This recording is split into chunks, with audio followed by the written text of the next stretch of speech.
Study basers! Learning music isn't easy. If it were, everyone you know would play well.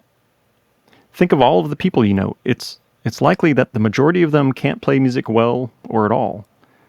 It's not that they're incapable, they just can't or don't want to invest the time that it takes to learn. And learning takes time. It requires consistent practice, application, and review. Without putting in the time, it will never happen for anybody. Carving out the time in your life to do it is the single biggest obstacle to learning. You can have the desire, the gear, the practice material, the teacher, the talent, but none of that will matter without the time. I've personally watched several thousand students take on this music learning challenge. The ones who've always done the best were the ones who set aside a consistent 1 to maybe even 2 hours a day, every day, to practice. The next best were those who did something every day. Some days they did 15 minutes, other days they did an hour, but something every day. And then the ones who saw the slowest progress were the ones who did it when they felt like it, or when they had quote-unquote free time to practice. The idea of free time is problematic. Our current world is designed to steal every bit of your time it can, probably to sell you something or collect data on you to sell you something later. I know that's cynical, but you can't win a battle if you don't know you're in one. So realize that you're in a constant fight for your time. Your time has value and other people want it. To be the musician that you want to be, you have to master fighting for your time. You have to Bruce Lee the clock. Creating time to learn is one problem, but there's another one.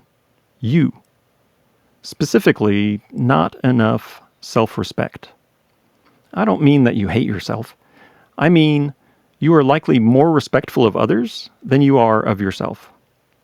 Think about it. If you tell your friend you will pick them up at the airport, you will most likely follow through and do it. You wouldn't just not show up. And you need to have that same level of respect and follow through for yourself as you do for your friend. You need to pick yourself up at the airport. Why, though, is it so easy to let yourself down? Why is it easy to put yourself aside and put off something that you really want in your life?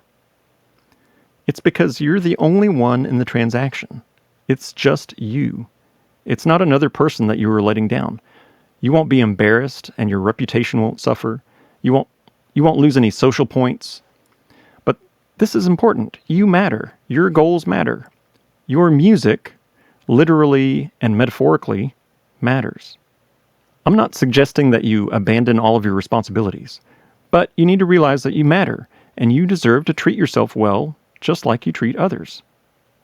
Some of you may feel guilty or selfish for having a little time to yourself. There's a distinction between selfishness and self-respect that you need to remember. Selfishness is treating yourself better than you treat others. Self-respect is treating yourself as well as you treat others. You shouldn't feel guilt for treating yourself with the same level of respect that you give others. It's fair. So, keeping all of this in mind, here's a perspective I offer students. Learn to see yourself as two people. Now you and future you.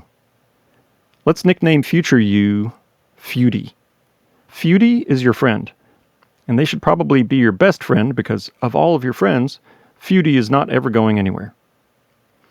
As it turns out, Feudy is a great musician. Why?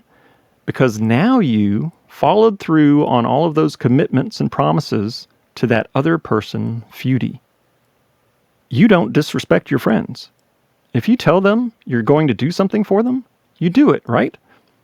Now you showed up for all of those appointments with Feudy.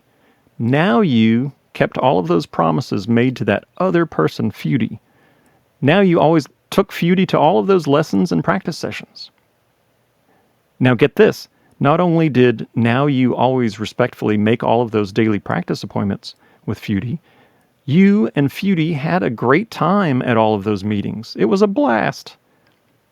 You had years of good times together. Learn to see yourself as these two independent people. Now you, future you. You and Feudy. BFFs, best buds. Put meetings with Feudy in your calendar just like you would any other friend. Don't let that person down. Don't tell Feudy, yeah, maybe I'll be there. It would be one thing to leave a friend stranded at the airport, but could you imagine sabotaging and ruining one of your friend's biggest hopes and dreams repeatedly? If that happened enough, do you think they would still want to be your friend? No. So give Feudy the respect they deserve. Now, I have one troubling thing to tell you about your friend Feudy. Unlike your other friends, Feudy only has one friend, you. No one else is going to help Feudy but you. Feudy is not just asking you, your dear friend Feudy is begging you for these meetings. Do not let Feudy down. You and Feudy both deserve it.